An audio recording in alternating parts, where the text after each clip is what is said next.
नमस्कार दोस्तों, star news में आप सभी का स्वागत है। मैं रिंकू यादव। दोस्तों, जैसा कि आप सबको पता है, पश्चिम बंगाल के सेकेंड फेज का आज वोटिंग हो गई और बहुत ही शांतिपूर्ण तरीके से वोटिंग हुई है। कहीं कहीं कुछ घटना भी निकल करके आई है, लेकिन एवरेज देखें तो पिछले साल की अपेक्षा, पिछले बार की अपेक्षा इस बार बहुत ही शांतिपूर्वक वोटिंग हुई है। हमारे जवानों ने बहुत ही अच्छे से पूरी व्यवस्था को संभाल के रखा था। भवानीपुर में ममता बनर्जी और शुवेंदु अधिकारी के बीच कांटे की टक्कर है। हार जीत का जो मार्जिन है बहुत ही कम होने वाला है। कोई भी पार्टी जीते, या टीएमसी जीते या भाजपा जीते, जो मार्जिन होगा हार जीत का बहुत ही कम होगा। और ये मार्जिन कम वाला जो सीट है बहुत ज्यादा होने वाला है, क्योंकि पब्लिक वोट करने तो जा रही है लेकिन बता नहीं रही है कि हम वोट किसको कर रहे हैं। सेकेंड फेज में भी वैसे ही रिकॉर्ड तोड़ मतदान हुआ है जैसे फर्स्ट फेज में हुआ था। बंगाल में अब तक का सबसे रिकॉर्ड तोड़ मतदान हुआ है। तो इस रिकॉर्ड तोड़ मतदान को लेकर के दोनों पार्टियां आरोप और प्रत्यारोप कर रही हैं। दोनों पार्टियों का यह दावा है कि ये वोटिंग हमारे लिए हुआ है।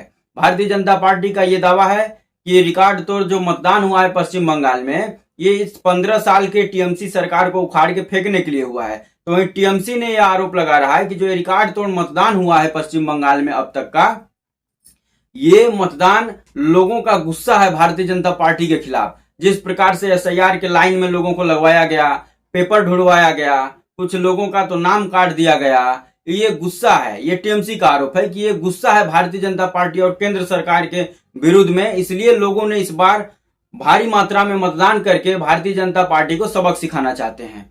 तो देखने वाली बात है कि 4 तारीख के जब नतीजे आएंगे पश्चिम बंगाल का, तो वो किसके दावे को सटीक और किसके दावे को सही बनाते हैं।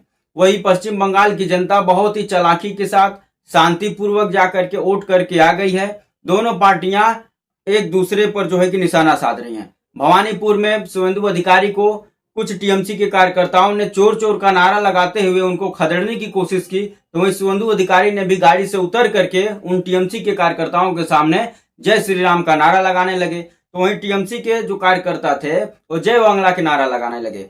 इसमें स्थिति बिगड़ते देख सेना के जवानों ने बहुत ही फुर्ती से मामले को संभाला और शुवेंदु अधिकारी को भी वहां से गाड़ी में बैठा के हटा दिया गया और टीएमसी के जो कार्यकर्ता थे उनको भी वहां से खदेड़ दिया गया। तो वही ममता बनर्जी सुबह ही ऐलान कर चुकी थी कि जब तक पश्चिम बंगाल का हर एक वोटर वोट अपना मतदान का जो है कि प्रयोग नहीं कर लेता है, वोट नहीं डाल लेता है, उससे पहले मैं वोट नहीं करूंगी। पश्चिम बंगाल में 15 साल से सत्ता में रही ममता बनर्जी पिछले 3 टर्म में कभी भी चुनाव के दौरान सड़कों पर नहीं उतरी थी, लेकिन इस बार चुनाव के दौरान वो हर बूथ पर जाती हुई नजर आई, हर विधानसभा की खबर लेती हुई नजर आई, सड़क पर उतर के एक एक अपने बूथ एजेंट से मिल करके क्या समस्या है, कोई दिक्कत तो नहीं है, और जहां पर दिक्कत होती थी तुरंत वहां पर अधिकारियों से संपर्क भी करती थी। तो ये ममता बनर्जी का एक नया ही रूप निकल करके आया है। तो वहीं अभिषेक बनर्जी ने भी अपने मताधिकार का प्रयोग करते हुए जब बूथ से बाहर निकले तो निशाना भारतीय जनता पार्टी और गृह मंत्री अमित शाह के ऊपर साधते हैं और ये आरोप लगाते हैं कि पश्चिम बंगाल में केवल लड़ाकू विमान ही बाकी रह गए थे, बाकी सब प्रयोग भारतीय जनता पार्टी ने कर चुकी थी।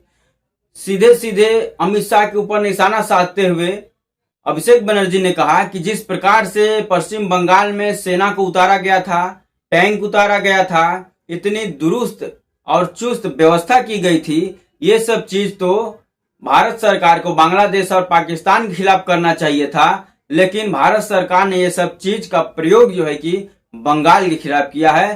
तो बंगाल के लोग देख रहे हैं कि किस प्रकार से भारतीय जनता पार्टी बंगाल के ऊपर, बंगालियों के ऊपर दमनकारी नीति अपना रही है। कहीं न कहीं अभिषेक बनर्जी सहानुभूति लेने की कोशिश कर रहे थे बंगालियों से, बंगाल के लोगों से।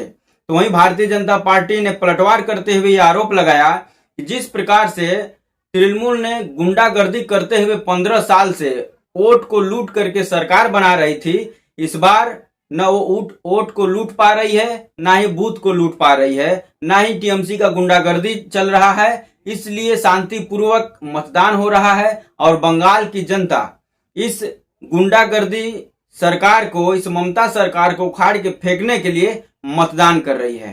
तो वहीं कुछ मीडिया में अब आप सबको पता है कि एग्जिट पोल भी आने लगा है, जिसमें लगभग हर एग्जिट पोल में भारतीय जनता पार्टी को पश्चिम बंगाल में पूर्ण बहुमत की सरकार बनाते हुए दिखाया जा रहा है, तो वहीं टीएमसी को काफी पीछे दिखाया जा रहा है।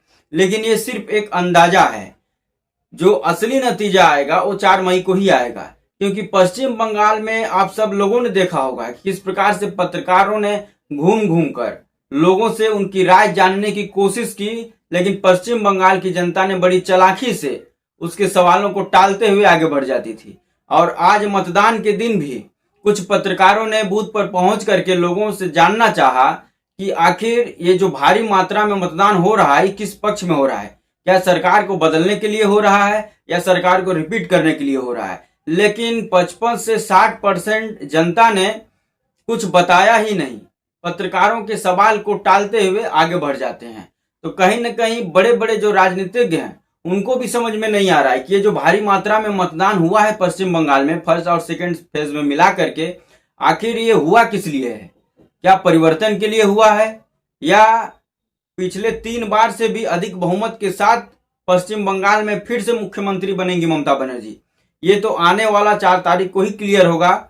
लेकिन पश्चिम बंगाल में इस बार जिस प्रकार से शांतिपूर्वक मतदान हुआ है, ये पिछले कई सालों का रिकॉर्ड टूट गया है। चाहे वो कांग्रेस का सरकार हो, चाहे लेफ्ट का सरकार हो, चाहे उसके बाद तृणमूल का सरकार रहा हो, हर चुनाव में यहाँ पर खूनी दंगे होते थे, लोग मारे जाते थे, लोगों को घर तोड़ दिया जाता था। कुछ लोग तो डर के मारे पश्चिम बंगाल ही छोड़ देते थे।